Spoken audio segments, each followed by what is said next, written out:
Cuando tomamos nuestro receso, estábamos hablando sobre el deseo de introducir un currículo religioso en las escuelas públicas, que sería inconstitucional, específicamente si se trata de introducir un currículo cristiano, porque hay muchos en el país que no son cristianos.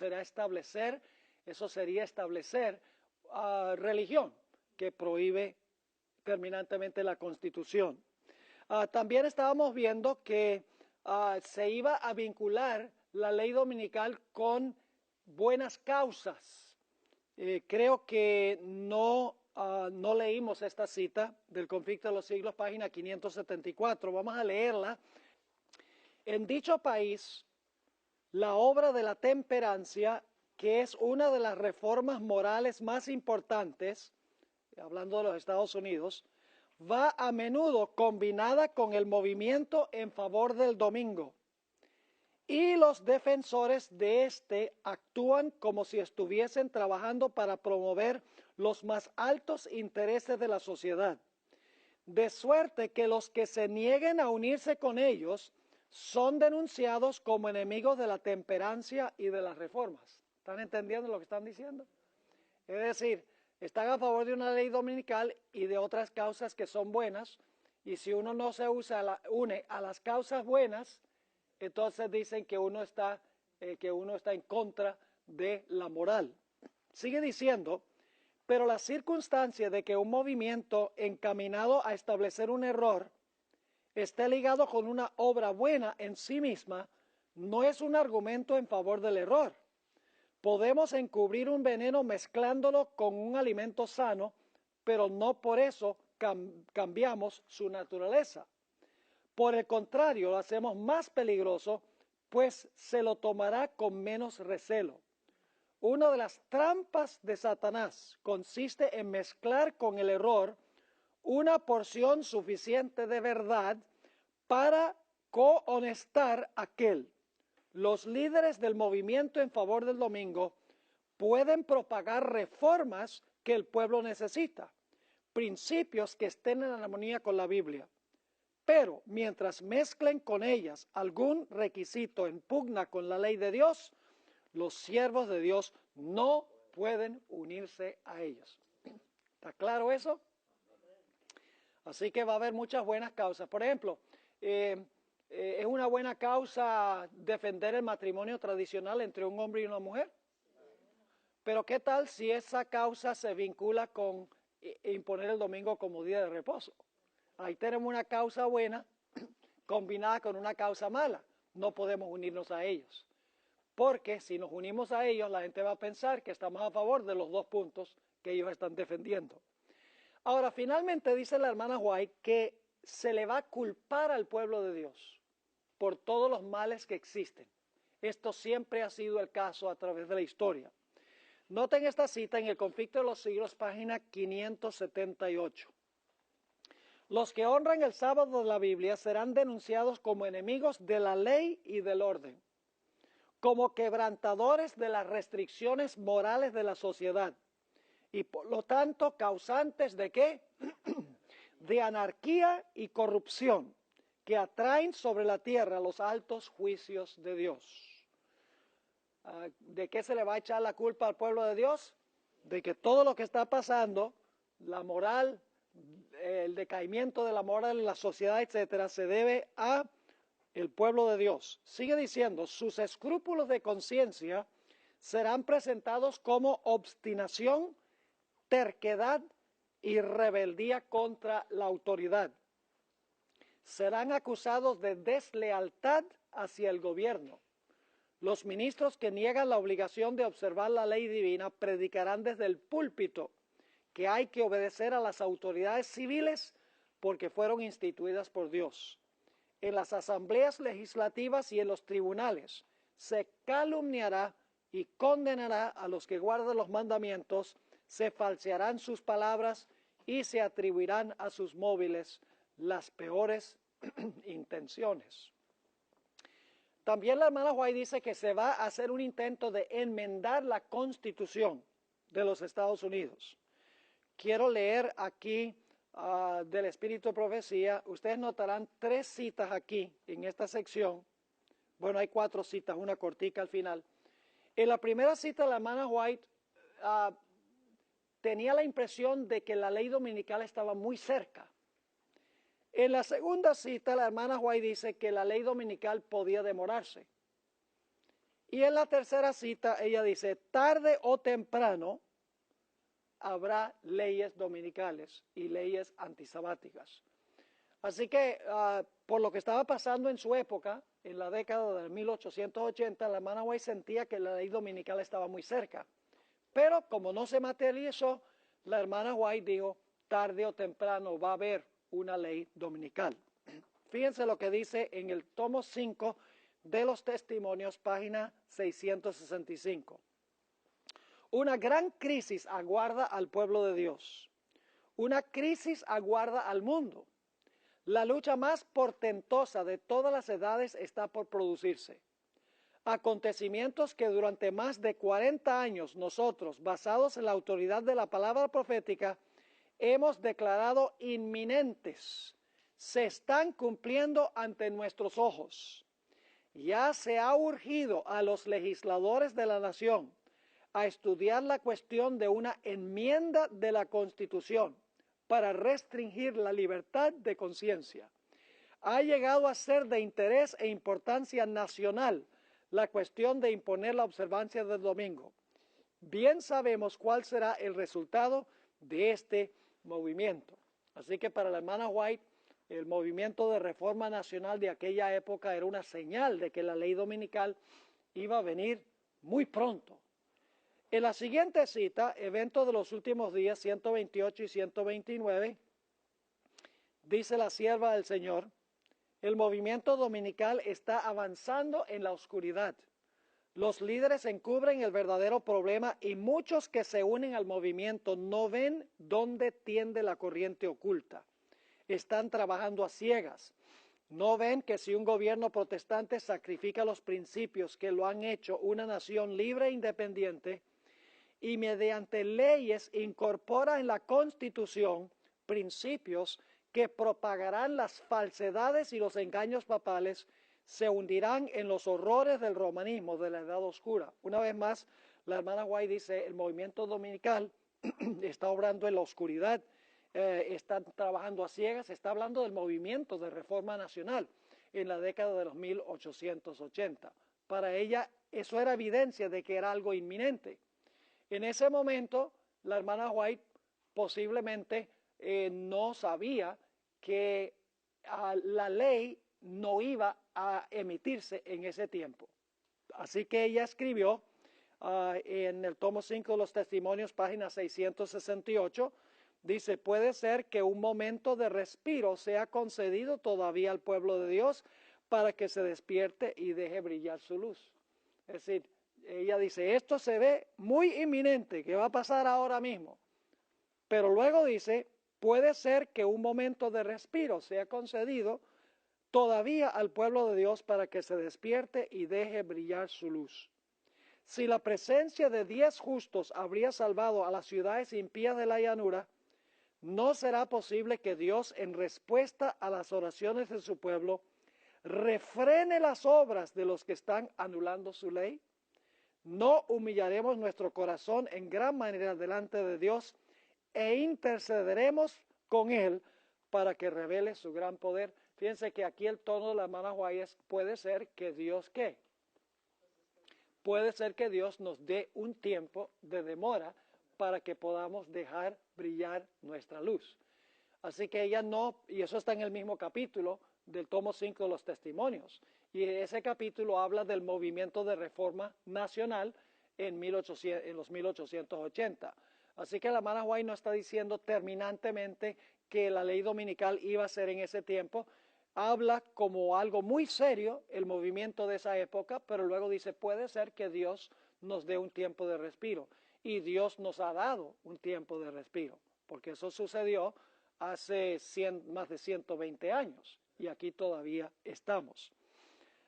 Ahora, en la última cita, la hermana White, esto es en 1905, después que pasó el agite sobre la ley dominical, dice, tarde o temprano, las leyes dominicales serán ¿qué? Serán promulgadas. Es decir, ella dice, si no se da eso ahora, si Dios nos da un tiempo de respiro, tengan por cierto que tarde o temprano habrá leyes dominicales.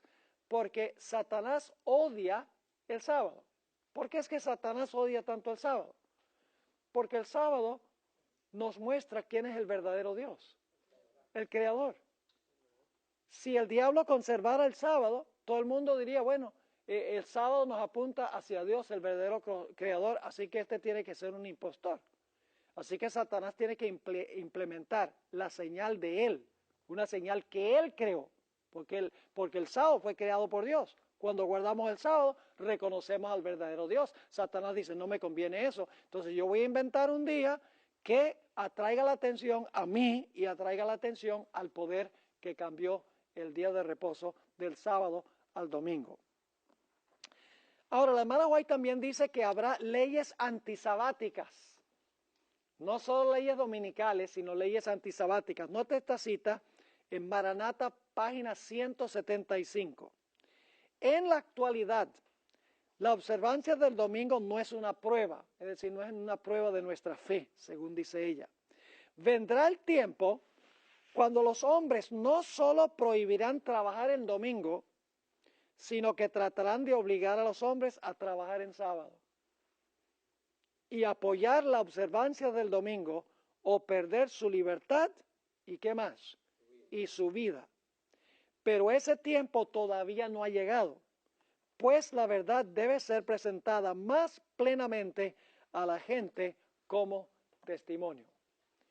Ahora, ¿cuántas personas finalmente seguirán una ley dominical? ¿A dónde se implementará la ley dominical? ¿Solamente en los Estados Unidos? No. La hermana White repetidas veces enfatiza que la ley dominical es algo que se va a imponer a nivel global. Va a comenzar en los Estados Unidos y luego, por el ejemplo de los Estados Unidos, se va a proliferar a todo el mundo. Notemos algunas citas del Espíritu de Profecía. Testimonios para los ministros, página 37. El mundo entero será incitado a la enemistad contra los adventistas, porque ellos no rendirán pleitesía al papado, honrando el domingo, la institución de este poder anticristiano. Es el propósito de Satanás hacer que sean extirpados de la tierra, a fin de que nadie pueda impugnar su supremacía en el mundo. ¿Su supremacía dónde? En el mundo, dice el mundo entero. Finalmente va a ser incitado en enemistad contra los adventistas.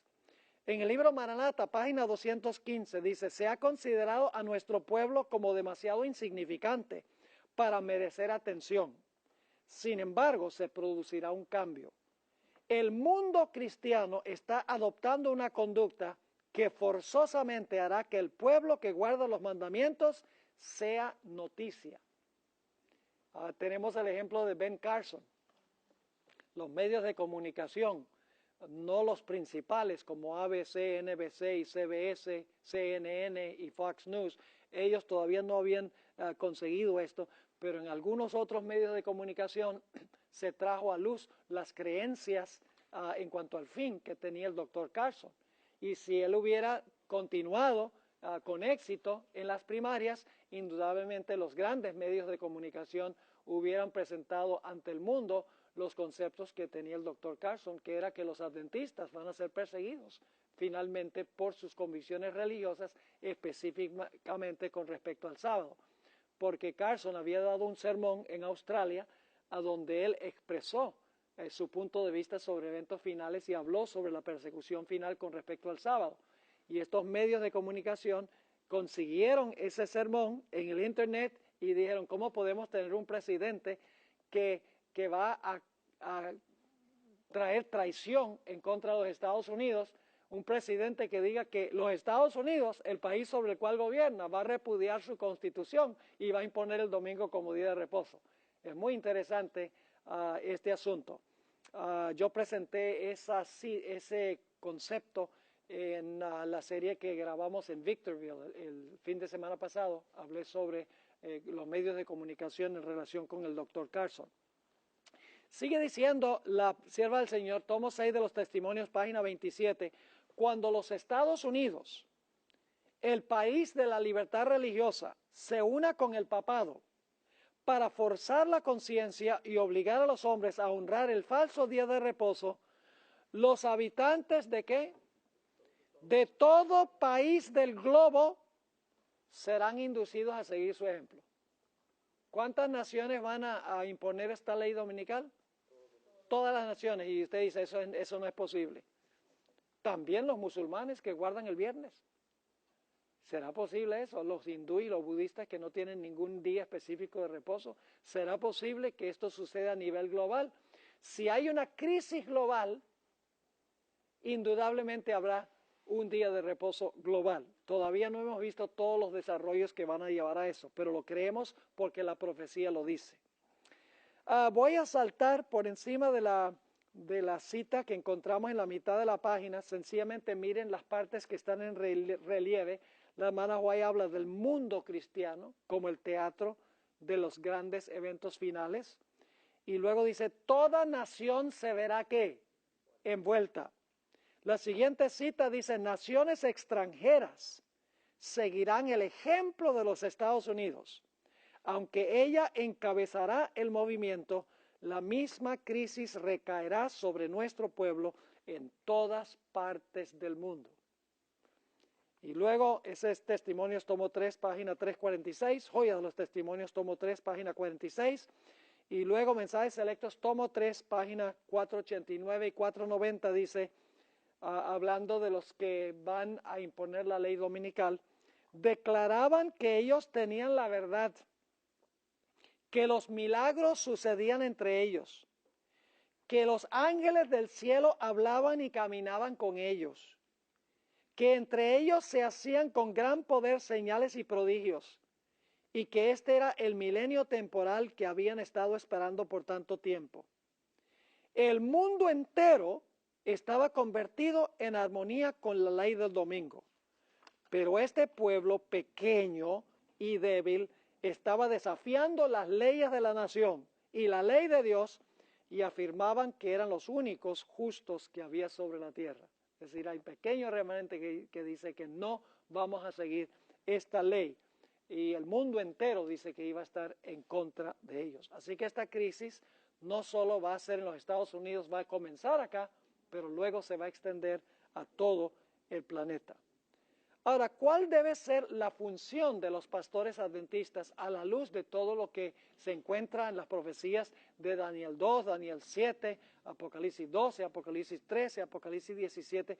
¿Cuál es la responsabilidad de los ministros adventistas en este tiempo? Hay esta cita muy significativa, Joya de los Testimonios, tomo 2, página 322. Está hablando nuevamente del movimiento de reforma nacional, lo que ocurrió en la década de los 1880. Cuando los reformadores nacionales empezaron a insistir en que se adoptasen medidas para restringir la libertad religiosa, nuestros dirigentes, está hablando de los dirigentes de la Iglesia Adventista, nuestros dirigentes debieran haber comprendido la situación y haber trabajado seriamente para contrarrestar estos esfuerzos. ¿Qué deberían haber hecho los líderes de la iglesia? Hacer todo lo posible para contrarrestar los esfuerzos del movimiento de Reforma Nacional. Sigue diciendo, no concuerda con la orden de Dios que nuestro pueblo haya sido privado de la luz. ¿Quiénes estaban siendo privados de la luz? El propio pueblo de Dios. Es decir, no se estaba diciendo nada sobre eso entre el pueblo. No concuerda con la orden de Dios que nuestro pueblo haya sido privado de la luz, la verdad presente que necesita para este tiempo. No todos nuestros ministros que están dando el mensaje del tercer ángel comprenden realmente lo que constituye este mensaje. El movimiento de reforma nacional ha sido considerado por algunos como de tan poca importancia que no merece mucha atención, y hasta les ha parecido que si se la dedicasen estarían ocupando su tiempo en cuestiones ajenas al mensaje del tercer ángel. El Señor perdone a nuestros hermanos por haber interpretado así el mensaje destinado para este tiempo. ¿Qué debemos estar predicando en este tiempo cuando el papado está creciendo, cuando el protestantismo se está acercando al papado, cuando el Papa está hablando de la necesidad de que el domingo sea un día familiar, un día para descansar el planeta, un día para que los pobres puedan disfrutar de un reposo del trajín del trabajo? ¿Qué deberíamos estar predicando nosotros ahora? La verdad presente, dice el Espíritu de Profecía. El tomo 5, los testimonios, página 669, dice la sierva del Señor: el pueblo necesita ser despertado en cuanto a los peligros del tiempo presente. Los vigías están, ¿qué? Dormidos. Estamos atrasados en años. Así que nosotros debemos estar proclamando este mensaje al mundo. Ahora, quiero leer una última cita que se encuentra en el Deseado de todas las gentes, página 470. Y la pregunta es: ¿qué tiene de malo que la iglesia use el poder civil? ¿Qué tiene de malo que la iglesia se una con el Estado para que el Estado entonces imponga por ley las observancias religiosas de la iglesia? Vamos a leer esta cita muy significativa del Espíritu de Profecía. Dice la sierva del Señor: pero hoy hay en el mundo religioso multitudes que creen estar trabajando para el establecimiento del reino de Cristo como dominio temporal y terrenal. Desean hacer de nuestro Señor el rey de los reinos de este mundo, el gobernante de sus tribunales y campamentos, de sus asambleas legislativas, sus palacios y plazas. Esperan que reine por medio de promulgaciones legales, impuestas por autoridad humana. Como Cristo no está aquí en persona, ellos mismos quieren obrar en su lugar, ejecutando las leyes de su reino. El establecimiento de un reino tal es lo que los judíos deseaban en los días de Cristo. Habrían recibido a Jesús si Él hubiese estado dispuesto a establecer un dominio temporal, a imponer lo que consideraban como leyes de Dios y hacerlos los expositores de su voluntad y los agentes de su autoridad. Pero Él dijo: mi reino no es de este mundo. No quiso aceptar el trono terrenal. El gobierno bajo el cual Jesús vivía era corrompido y opresivo. Por todos lados había abusos clamorosos, extorsión, intolerancia y crueldad insultante. Sin embargo, el Salvador no intentó hacer reformas civiles. No atacó los abusos nacionales ni condenó a los enemigos nacionales. ¿Ustedes creen que Jesús hubiera condenado a los musulmanes en su época? Hoy en día es tendencia, entre muchos adventistas, condenar a los musulmanes, diciendo el gobierno debe ir y debe destruirlos allá. Jesús dijo: yo no vine a destruir, yo vine a ¿qué? Yo vine a salvar. Sigue diciendo: no intervino en la autoridad ni en la administración de los que estaban en el poder. El que era nuestro ejemplo se mantuvo alejado de los gobiernos terrenales. ¿Y por qué razón? ¿Por qué se mantuvo alejado? ¿Porque no le importaba la condición de la gente? No, fíjense. No porque fuese indiferente a los males de los hombres, sino porque el remedio no consistía en medidas simplemente humanas y externas. Para ser eficiente, la cura debía alcanzar a los hombres individualmente y debía regenerar el corazón. ¿Qué cambia la sociedad? ¿Leyes que imponen la moralidad? ¿Eso cambia la nación? No. Cambiando el corazón por el poder del Espíritu Santo cambia la sociedad. Jesús sabía eso. Jesús sabía que no era de beneficio decirle al gobierno romano, impongan la moral aquí en este imperio. Porque en realidad, dando leyes de afuera, no cambia la sociedad. Lo que cambia la sociedad es implantando la palabra de Dios en el corazón humano y entonces tendremos ciudadanos ejemplares. Y esa es la tarea no del gobierno, sino de la iglesia. Es la tarea del hogar. Es la tarea de las escuelas adventistas. Crear buenos ciudadanos para que entonces la nación tenga alta moral. Es decir, los ciudadanos no son cambiados por decisiones que se toman en el Capitolio, sino por la obra del Espíritu Santo en el corazón. Y ahora les voy a leer esta cita que estaba mencionando en la sesión de preguntas y respuestas. Conflicto de los siglos 4:38. Cuando la iglesia primitiva se corrompió, al apartarse de la sencillez del evangelio y al aceptar costumbres y ritos paganos, perdió ¿qué cosa? El espíritu y el poder de Dios. Es decir, cuando la iglesia se adaptó al mundo, perdió el espíritu y el poder de Dios. Y entonces, ¿qué pasó con la sociedad cuando perdió el espíritu y el poder de Dios? La sociedad se desmoralizó, se dañó. ¿Y cuál era la solución? ¿Qué adoptaron ellos como la solución? Dice aquí, y para dominar las conciencias, buscó el apoyo del poder civil. Es decir, la iglesia no hizo lo que debía haber hecho y entonces dice al poder civil, arreglen ustedes lo que nosotros dañamos. Sigue diciendo, el resultado fue el papado. Es decir, una iglesia que dominaba el poder del Estado y se servía de él para promover sus propios fines y especialmente para extirpar la herejía. Para que los Estados Unidos formen una imagen de la bestia, el poder religioso debe dominar de tal manera al gobierno civil que la autoridad del Estado sea empleada también por la iglesia para cumplir sus fines. Así que ese es el panorama de eventos finales del Espíritu de Profecía. Quiero mencionarles que la base bíblica para esto se encuentra en el estudio que hicimos de Ancla, que se llama Impacto Profético. Es una serie de 12 temas, algunos de ustedes estuvieron aquí, a donde yo trazo bíblicamente Daniel 2, Daniel 7, Apocalipsis 12, Apocalipsis 13 y Apocalipsis 17, que forma la base bíblica para todo lo que hemos visto en el Espíritu de Profecía. La Biblia y el Espíritu de Profecía compaginan, están en armonía, no están en conflicto. Sencillamente presenté este panorama del Espíritu de Profecía para que pudieran ver cómo van a desarrollarse los eventos finales.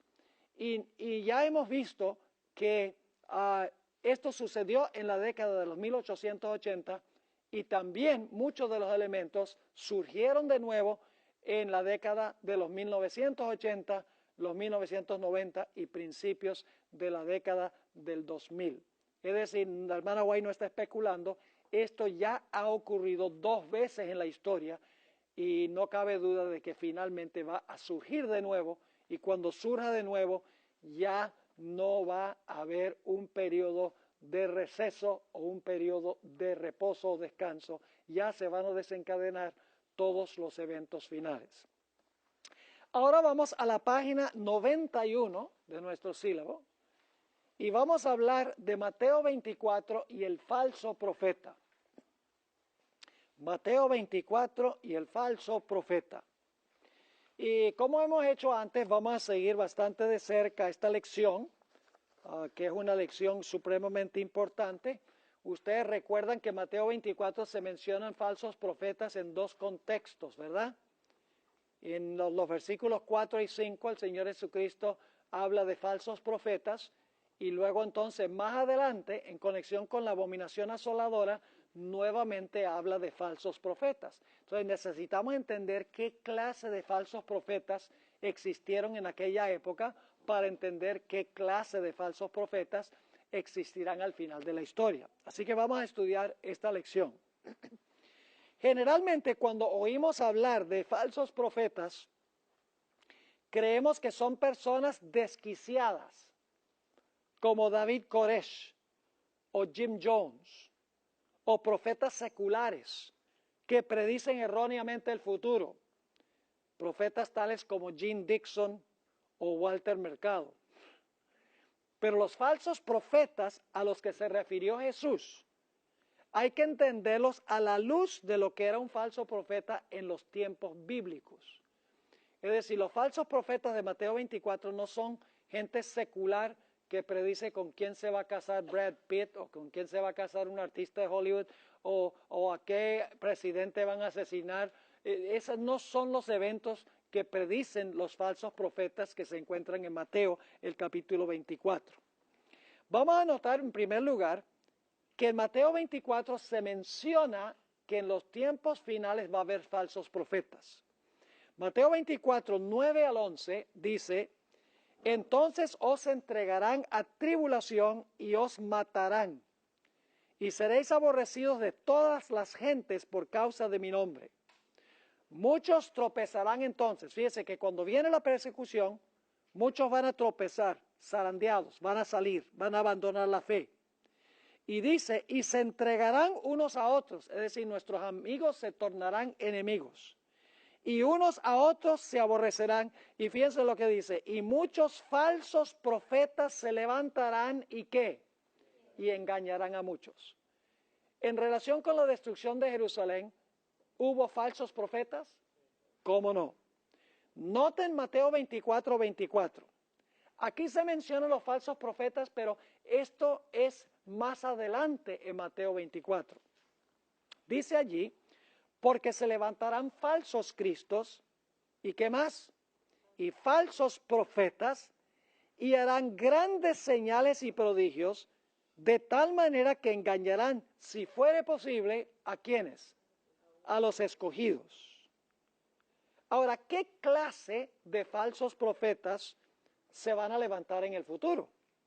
Serán del estilo Jim Dixon, que preanunció eventos seculares tales como el asesinato de John Kennedy y el asesinato de Robert Kennedy. Lo hizo con bastante precisión Jim Dixon.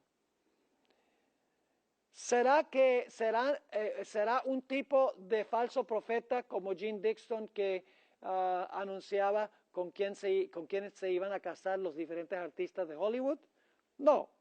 ¿Serán desquiciados como David Koresh? ¿O serán los falsos profetas al final de la historia un grupo de personajes más engañosos?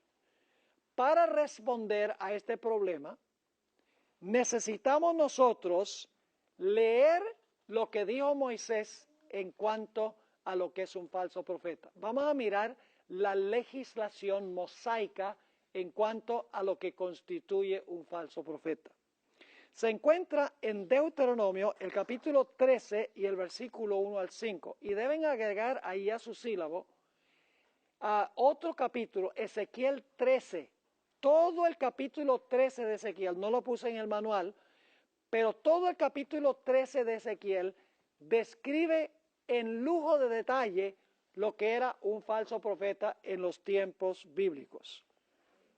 Vamos a leer Deuteronomio 13:1. Cuando se levante en medio de ti, ¿se levantan a dónde los falsos profetas? No son gente secular de afuera, son gente que se levanta dentro de la iglesia. Cuando se levantare en medio de ti, profeta o soñador de sueños, y te anunciare ¿qué cosa? Señal o prodigios. ¿Qué hacen los falsos profetas? Señales y prodigios. ¿Leímos eso en Mateo 24? ¿Cómo no? Hay una conexión entre la legislación mosaica y lo que es un falso profeta. Ahora dice, y te anunciare señal o prodigios, y se cumpliere la señal o prodigio que él te anunció. Es decir, se hace señales y prodigios. Pero ahora fíjense lo que enseña. ¿Qué es lo importante? ¿La señal y el prodigio o lo que enseña el profeta? Lo que enseña determina si es verdadero o falso, no la señal o el prodigio. Ahora, ¿qué dicen los falsos profetas? Vamos en pos de ¿qué? De dioses ajenos. ¿Qué hace el falso profeta? Dice que la gente vaya en pos de ¿qué? Dioses ajenos. Y luego yo agregué aquí entre corchetes Daniel 11, donde habla de que el rey del norte dice que sirve a un Dios extraño que no conocieron sus padres. Yo pregunto, ¿el Dios de la iglesia romana hoy es el mismo Dios que servía Pedro, Juan y los apóstoles? ¿O es un Dios completamente distinto? Es un Dios distinto. Profesan servir al Dios de los apóstoles, pero sirven un Dios completamente diferente. Ahora, sigue diciendo aquí, vamos en pos de dioses ajenos que no conociste y sirvámosles. No darás oído a las palabras de tal profeta, ni al soñador de sueños, porque Jehová vuestro Dios os está probando para saber si, ahora fíjense lo que va a hacer el verdadero profeta, si amáis a Jehová vuestro Dios con todo vuestro corazón y con toda vuestra alma. Y luego dice, en pos de Jehová vuestro Dios, hay varios sinónimos ahora, andaréis, a él temeréis, guardaréis sus mandamientos. Fíjense qué interesante, Apocalipsis dice que hay un grupo que guardan los mandamientos. Así que dice, guardaréis sus mandamientos, escucharéis su voz, a él serviréis y a él seguiréis. ¿Ven los sinónimos? Fíjense, se explica de diferentes formas. Amar a Dios, andar con él, temerlo, guardar sus mandamientos, escuchar su voz, servirle, seguirle. Versículo 5. Tal profeta o soñador de sueños ha de ser muerto, por cuanto aconsejó ¿qué cosa? Rebelión contra Jehová, vuestro Dios, que te sacó de la tierra de Egipto y te rescató de casa de servidumbre, y trató de ¿qué? ¿Qué hizo el falso profeta?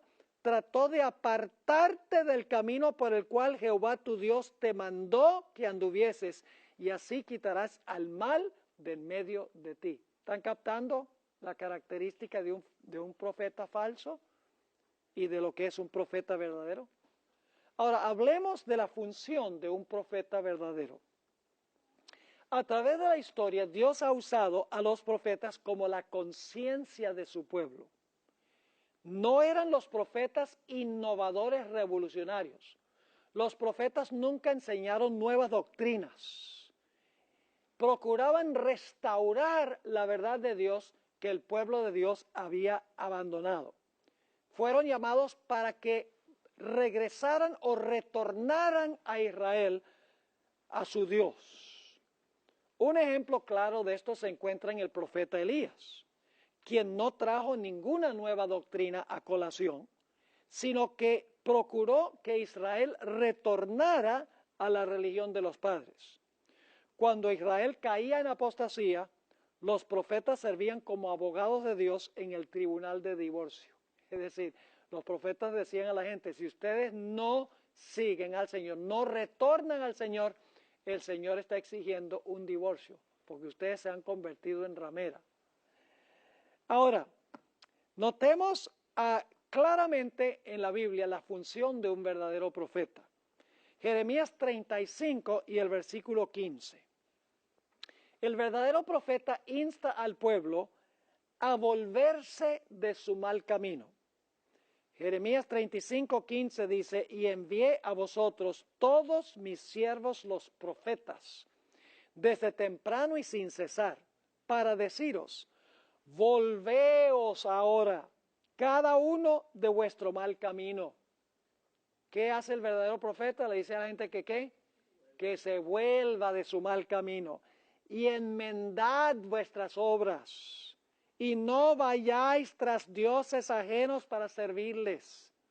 Y viviréis en la tierra que di a vosotros y a vuestros padres, mas no inclinasteis vuestro oído, ni me oísteis. Yo pregunto, al final de la historia, ¿la gente va a adorar a un falso Dios, profesando que están adorando al verdadero Dios? ¿A quién van a adorar? La bestia y ¿qué más? Su imagen. ¿Esos van a ser cristianos que profesan adorar al verdadero Dios? Sí, pero están en realidad adorando un falso Dios, diciendo que están adorando al verdadero Dios. ¿Cómo no? Recuerden eso, porque vamos a volver a ese punto. Noten Jeremías 26, 4 al 6. Jeremías 26, 4 al 6. Les dirás pues, así ha dicho Jehová, si no me oyereis para andar en mi ley, ¿qué hace el verdadero profeta? ¿Le enseña al pueblo a qué? Andar en la ley de Dios, la cual puse ante vosotros para atender a las palabras de mis siervos los profetas, que yo os envío desde temprano y sin cesar, a los cuales no habéis oído, yo pondré esta casa como Silo, y esta ciudad la pondré por maldición a todas las naciones de la tierra. El verdadero profeta llama a la gente a ¿qué? Andar en la ley y atender las palabras de Jehová. Ahora escuchen bien. Jeremías fue el profeta que Dios llamó inmediatamente antes del cautiverio babilónico. Este detalle que vamos a estudiar es muy importante. Ustedes recuerdan que una de las lecciones que estudiamos, la segunda lección que estudiamos en esta serie, fue en cuanto a la destrucción de Jerusalén por Nabucodonosor. ¿Recuerdan? Ahora, ¿saben ustedes cuál fue el profeta que Dios llamó inmediatamente antes de la primera destrucción de Jerusalén en el año 586? Jeremías. Yo pregunto, en los días de Jeremías, ¿se levantaron también falsos profetas para tratar de contrarrestar la obra de Jeremías? Entonces, sería beneficioso para nosotros estudiar cómo eran los falsos profetas que procuraban contrarrestar la obra de Jeremías para entender entonces los falsos profetas antes de la destrucción de Jerusalén en el año 70 y la característica de los falsos profetas al final de la historia. ¿Debe ser parecido? ¿Cómo no? Ahora, el libro Jeremías fue un profeta que Dios comisionó inmediatamente antes del cautiverio babilónico.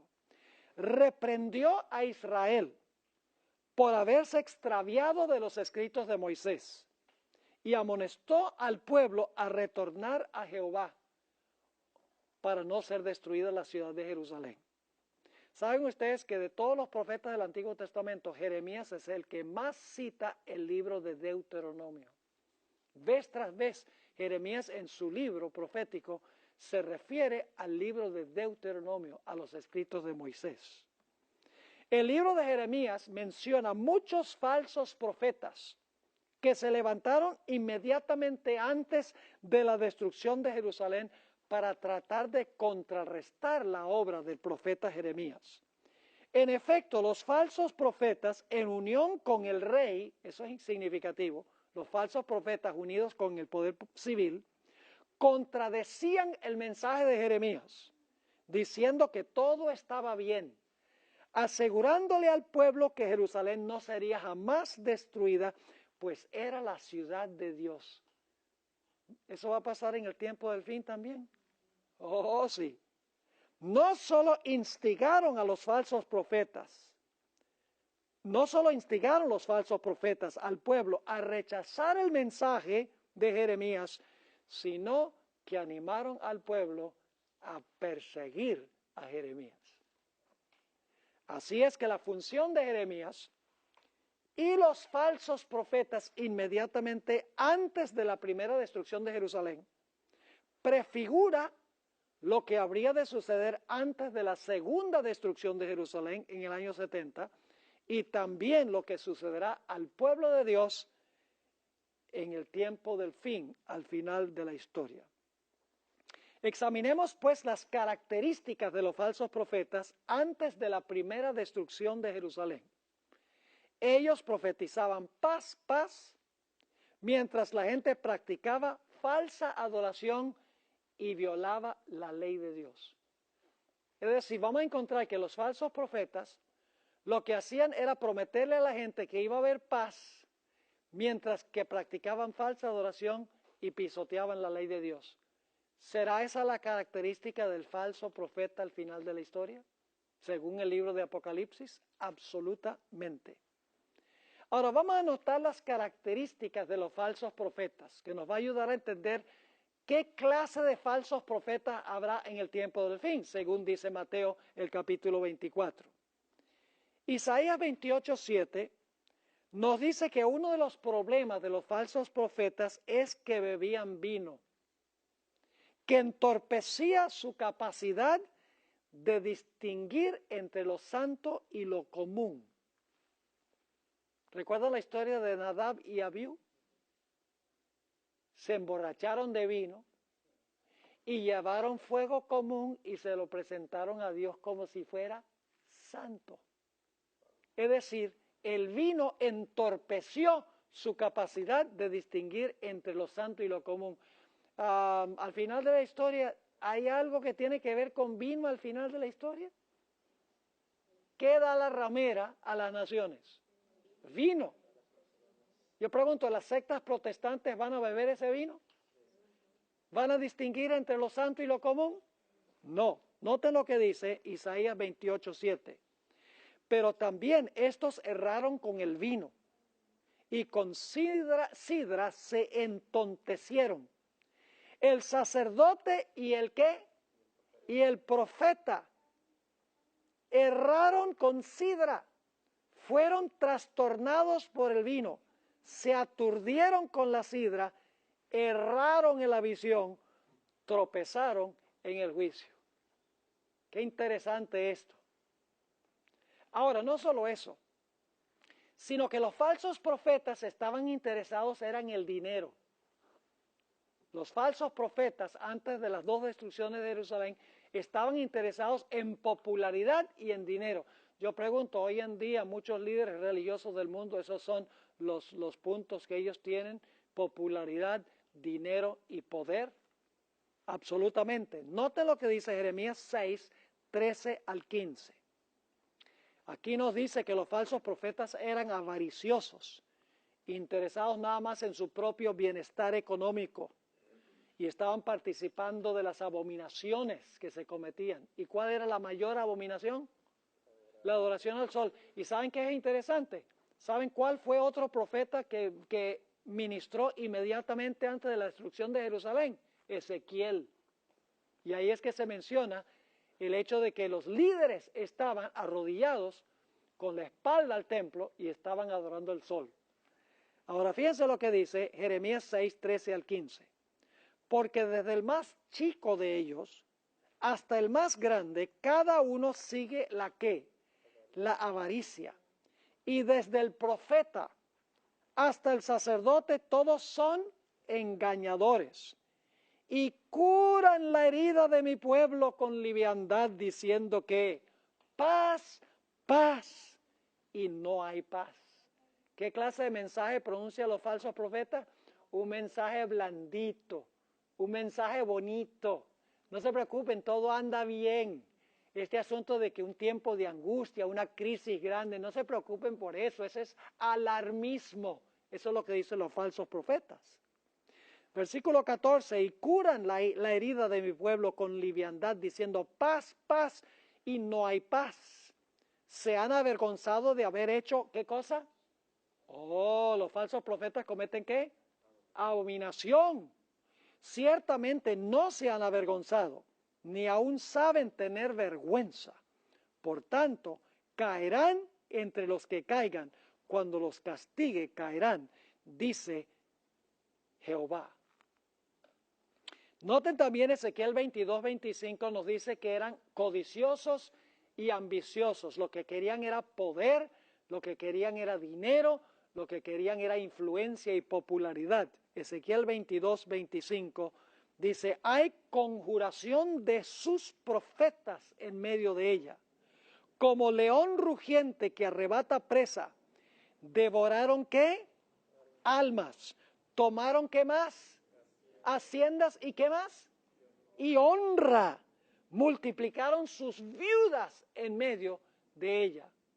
Es decir, saqueaban a las viudas también. Fíjense qué interesante las características de los falsos profetas.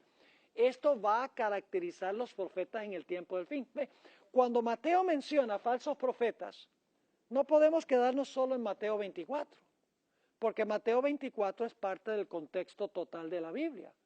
tenemos que entender cómo define la Biblia falsos profetas, cuáles son sus características, y entonces vamos a saber qué clase de falsos profetas va a haber en el tiempo del fin y hubo antes de la destrucción de Jerusalén en el año 70.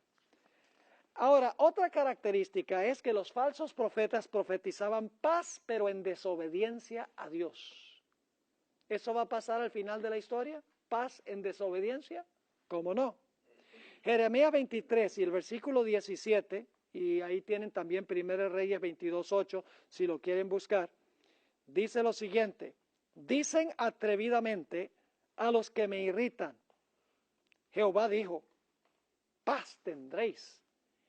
Y a cualquiera que anda tras la obstinación de su corazón, dicen, no vendrá mal sobre vosotros. Confirman a los impíos en su desobediencia, los falsos profetas. Encontramos aquí también en el Espíritu de Profecía, Review and Herald, noviembre 26, 1861, multitudes de maestros profetizan ¿qué? Cosas suaves. No ven causa alguna para alarmarse de la condición actual del profeso pueblo de Dios. El pueblo está dormido y los maestros, ¿qué cosa? Lo están también. Claman paz, paz. Y la multitud cree su informe y están tranquilos. ¿Está pasando eso posiblemente inclusive en nuestra propia iglesia? Es una pregunta que debemos hacernos, porque este no es tiempo de paz, mis hermanos y hermanas. Con lo que está pasando en el mundo, hay que clamar con voz en cuello. El clamor de Apocalipsis, el capítulo 18. Ahora, los falsos profetas profesaban hablar en nombre de ¿quién? En nombre de Dios. Estos no son profetas seculares que no profesaban religión, gente como Walter Mercado, no. Estos son gente que decían, nosotros somos fieles seguidores de Dios y hablamos es en nombre de Dios. Noten lo que dice Jeremías 14, 13 al 16. Y yo dije, Señor Jehová, he aquí que los profetas les dicen, no veréis espada, ni habrá hambre entre vosotros, sino que en este lugar os daré paz verdadera. Eso decían los profetas antes de la destrucción de Jerusalén en el año 70. Ya lo vimos, lo dijo Josefo. Me dijo entonces Jehová, falsamente profetizan los profetas ¿cómo? En mi nombre. No los envié, ni les mandé, ni les hablé. Visión mentirosa, adivinación, vanidad y engaño de su corazón os profetizan. Por tanto, así ha dicho Jehová de los sobre los profetas que profetizan en mi nombre, los cuales yo no envié, y que dicen, ni espada ni hambre habrá en esta tierra, con espada y hambre y con hambre serán consumidos esos profetas.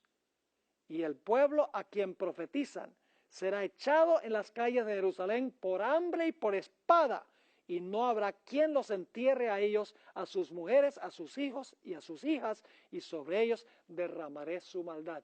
¿Pasó eso en la destrucción de Jerusalén por Nabucodonosor? Exactamente eso pasó. En Jeremías 27, 9 y 10, y los versículos 14 y 15, encontramos la misma idea. Hablaban en nombre de Jehová. Dice allí, y vosotros no prestéis oído a vuestros profetas, ni a vuestros adivinos, ni a vuestros soñadores, ni a vuestros agoreros, ni a vuestros encantadores que os hablan diciendo, no serviréis al rey de Babilonia. Lo mismo decían en el año 70, los romanos no van a tomar esta ciudad.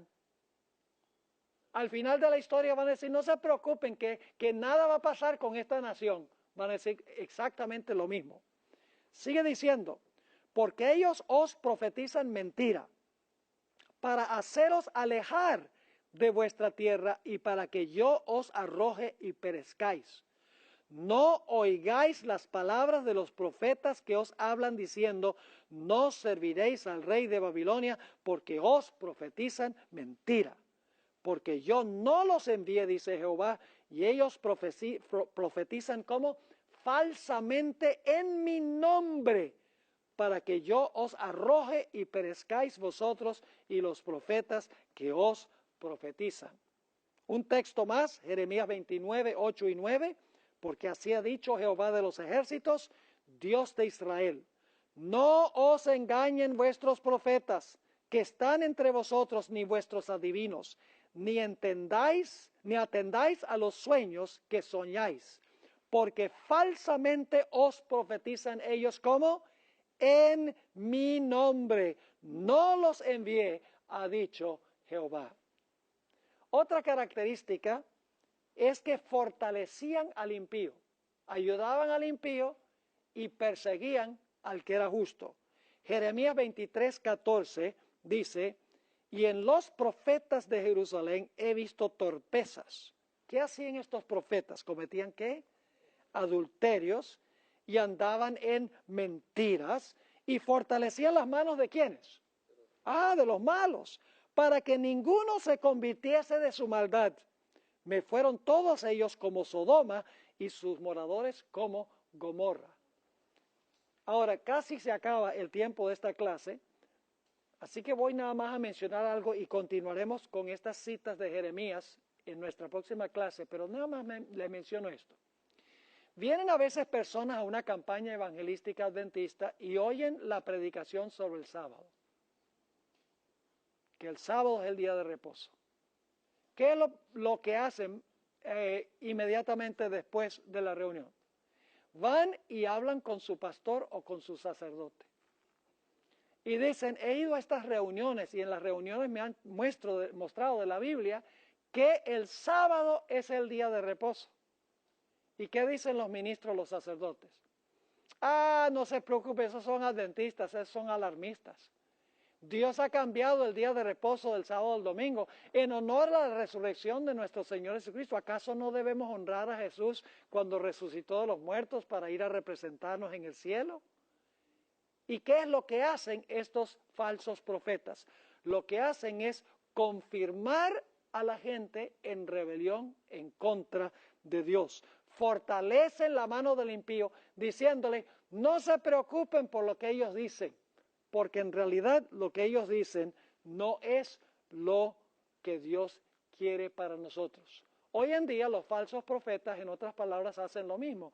Confirman a la gente en sus prácticas contrarias a la Biblia y lo hacen en nombre de Dios. Es lo más lamentable, que actúan en nombre del Señor Jesucristo y sin embargo confirman a la gente en la desobediencia a la ley de Dios.